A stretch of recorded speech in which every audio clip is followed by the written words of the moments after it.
Hello there, Commonweal from here, and after doing the bottom of the well, we are back now to proper dungeons, namely with the Shadow Temple. One of the first things you do here, outside of getting that whole Shadow Temple, Hyrule's bloody history of greed and hatred, Dead Hand, yet again. They do share a lot of similar qualities. There's a lot of cause for concern here. Will they sanitize things, or will they keep things as dark as they were in the original Nintendo 64 version? You get the hover boots, and the hover boots are actually quite interesting because you need the hover boots to cross over. For some reason, the medallion order in Ocarina of Time has always been Spirit Temple, then Shadow Temple, as if Shadow Temple is the final temple. I feel like it's more likely they're just going to switch the medallion order, if that makes sense. You'll still have to do them in order because I think Nintendo, with this remake, they're going to keep things, at least, if they're going to change a lot about the gameplay, they're going to keep the story elements in the order that we would expect from them. But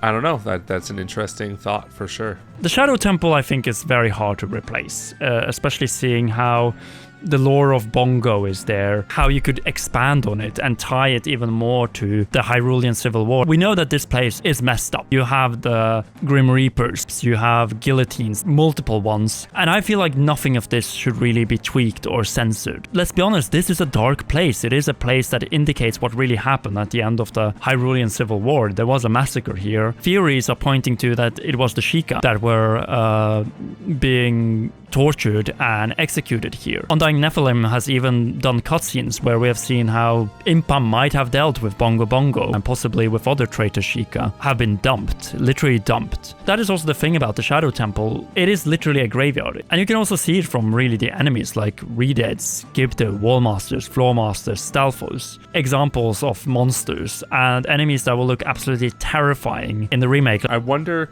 how they're going to handle the screams, especially because in the original and the 3D version, it was just like a stock scream, like a female stock scream, and I don't think they can really get away with that in a remake. But since First Ocarina of Time, they've changed how the screams are presented in later Zelda games. Good. And as for the designs themselves, I don't feel like they need to change much or make them even scarier.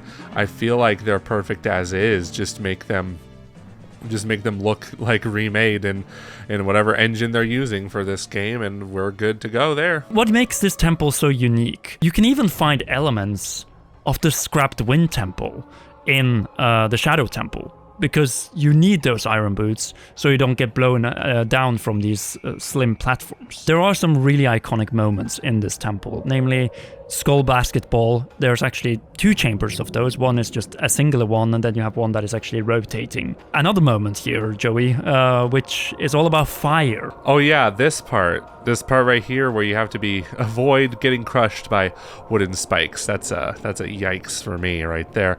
I almost wonder with Din's fire though, if that has to be changed for this kind of game. 5 to 10 second cutscene of Link just going, Yep, and here's a ring of fire, and that's the end. I feel like they gotta do something more interesting with this item in the Ocarina of Time remake. The thing is, you shouldn't replace Din's fire because it's iconic how you need it in order to enter the Shadow Temple in the first place. You could have a different animation, not stop the gameplay flow, and like those sections should definitely not be tampered with, or if you can improve it, of course, but don't take them out, at least. It is a prime candidate to be expanded. The real question I want to ask is, by how much? We don't want dungeons that drag on too much, and again, become a big problem with the pacing, which is, as we all know, the strongest asset to this day of Ocarina of Time. I do have some ideas here. For one, I think a proper mini-boss that isn't just the dead hand in the later stage of this temple, that could be appreciated, like Majora's Stone Tower Temple mini-bosses, stuff like that. That temple had two mini-bosses, really. You had first, in the first section of the temple, you had the Garrow Master, and then you had the guy who we call just Batman, but it's really death itself.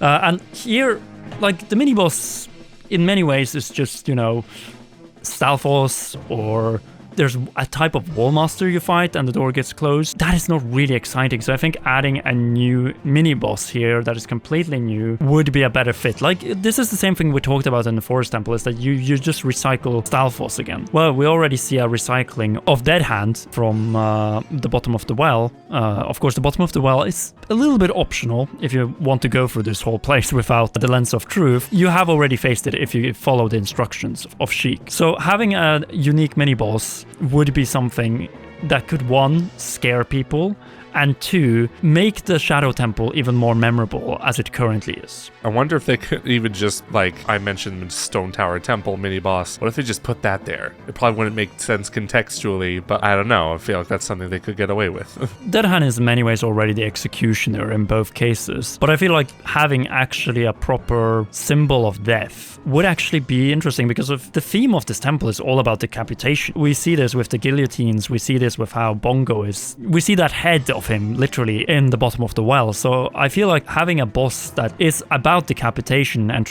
needing to defeat something that tries to decapitate Link, and not just by biting off his head, is a good solution. We know that the 3DS version did simplify a few things, including the boat of sticks. That's actually what it's called from Greek mythology. And there you actually had the symbolism in the original, but in the 3D version, for some reason, they replaced it with a simple skeleton. And I wonder, could they maybe not use the 3D asset and keep it more in tune with Ocarina of Time from 1998, or are we going to be stuck with this lifeless skeleton, if you want? Right, like what's wrong with Greek mythology, guys? Like adding a few chambers, because the section after the boat, it is a little bit meaty, but it's definitely the section where I feel like if you're gonna expand, this is where you do it. This is where you put the mini boss, preferably in the very beginning, right after the boat, because you still have a section to go until you get to the boss key and to the boss of the temple. But there's definitely room to add chamber 2, maybe even 3, because at the end of the day, it's all about finding keys, creating a passage down so you can cross over to Bongo Bongo. My question here is, since we're now at Bongo Bongo, which is important when it comes to the hover boots, the lens of truth, and bow and arrow to fight. But there's another item here that actually is quite useful in the fight against Bongo Bongo, namely the ice arrow. One that is completely optional from the Gerudo training ground, which doesn't really have usage. People think it's useless, but it actually has an application here. What I'm wondering is, why not use that ice arrow that is useful in this battle also in other places? Yes, make it useful, dude. That's what these remakes are for. Like, part of it is just making items that didn't really do anything, or like do very little, and giving them more of a purpose. Like, speaking of another remake that I've been playing, Black Flag Resynced, they give you the rope dart item way earlier, practically at the beginning of the game instead of practically at the end. Makes a huge difference. So I feel like that's what Ocarina of Time should do here. At least give the ice arrows before the Shadow Temple. Bongo Bongo is an interesting fight. I would say mechanically it is impressive because it isn't weak to one specific weapon. You need the lens of truth, you need a bow, you need a sword, even can use the long shot. But that begs the question, should this fight still be changed because of the fact that it is so overused in the Zelda franchise? I think about how different Breath and Tears were with that jump button, and like Link having like pretty much ragdoll physics, because you know there's like fighting on a bongo drum. I don't know, I can't picture that working well in a remake or like looking good. I feel like this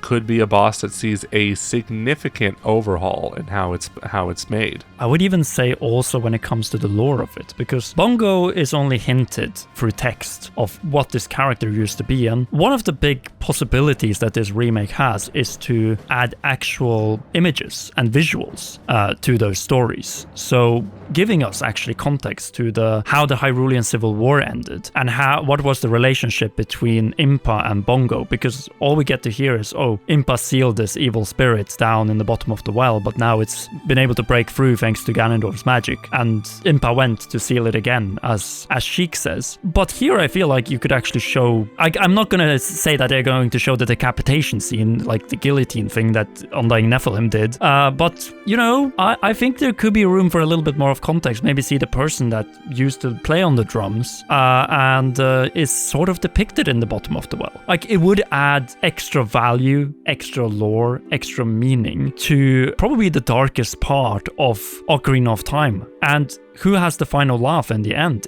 it's Bongo, because Bongo kills Impa and she is awakened as a sage, but she doesn't meet with Princess Zelda anymore because she's a spirit in the sky, if you will. I agree with that. I don't think they should show too much, of course. Maybe keep it still images with some text, some additional lore entries, because, you know, it's always fascinating not seeing everything. It's just, you know, leaving things to the imagination, per se. And I feel like that's part of the just why the Shadow Temple and the bottom of the well are so horrifying. It's just like, yeah, we see horrors, but like we can only imagine what led up to those. But it would be nice to see like Impa training Sheik, getting just a little montage of that. They know each other because we never see Sheik with Impa, and that could be a way of actually giving us that scene. I think that could be a good solution. And on that note, we are slowly gonna start making our way to the one area we haven't really touched so much in Inside Ocarina of Time Remake, namely the Gerudo region. So to not miss that one, be sure to leave a like, subscribe, and press the notification bell. Last but not least, a big thanks to you for watching, and to all our patreon.com/commonrealm patrons, with special shoutouts to our heroes, Cheryl, Garrett Hoy, Holly Wolf, and Kintaro. You rock, and please enjoy these awesome videos.